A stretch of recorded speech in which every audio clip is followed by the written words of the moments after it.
দীর্ঘদিন সেনায় চাকরি করেছি, দেশের সেবা করেছি। আপনারা দেখছেন রিপোর্টার প্রেস।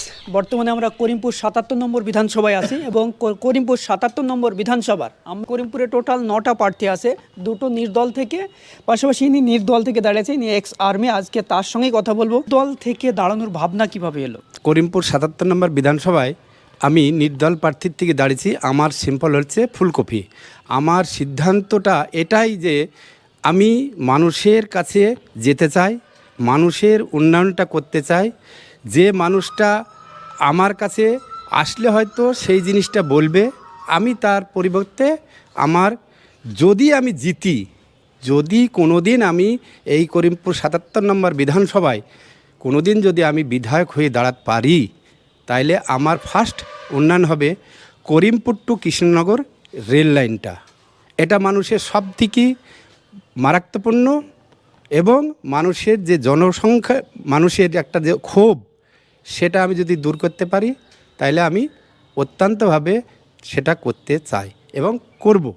নির্দল হিসেবে রাজনীতি ক্যারিয়ার শুরু করেছেন, বিগত দিনে আপনি দেশের জন্য সার্ভিস দিয়েছেন, দেশের জন্য লড়াই করেছেন, কোনটা কঠিন মনে হচ্ছে? দেখুন, আমি দীর্ঘদিন সেনায় চাকরি করেছি, দেশের সেবা করেছি। দেশ সেবাটা সবথেকে কঠিন সেবা, দেশের জনগণের সেবা, জনগণকে ভালো সুরক্ষা দেওয়া, সবথেকে দেশ সেবাটাই হচ্ছে বড়।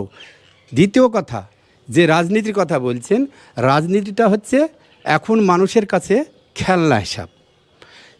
সেই রাজনীতিতে যদি মানুষকে রাজনীতির মতো রাজনীতি করি উন্নতি করা যায়, তাইলে সেটা সবথেকে বড় রাজনীতি। রাজনীতিতে কতগুলো আছে, মানুষের পরিষেবা।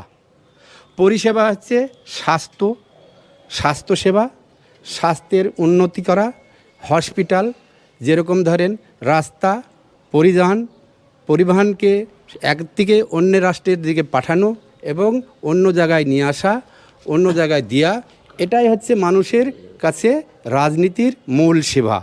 জনগণ যদি চায় আমাকে যদি নিয়ে আসে, তা আমার মেন টার্গেট থাকবে শিক্ষা ১ নম্বরে নিয়ে আসা, ২ নম্বর হচ্ছে স্বাস্থ্যকে উন্নয়ন করা, পরিষেবা দেয়া, ৩ নম্বর হচ্ছে জনগণের আরেকটা যাতায়াত।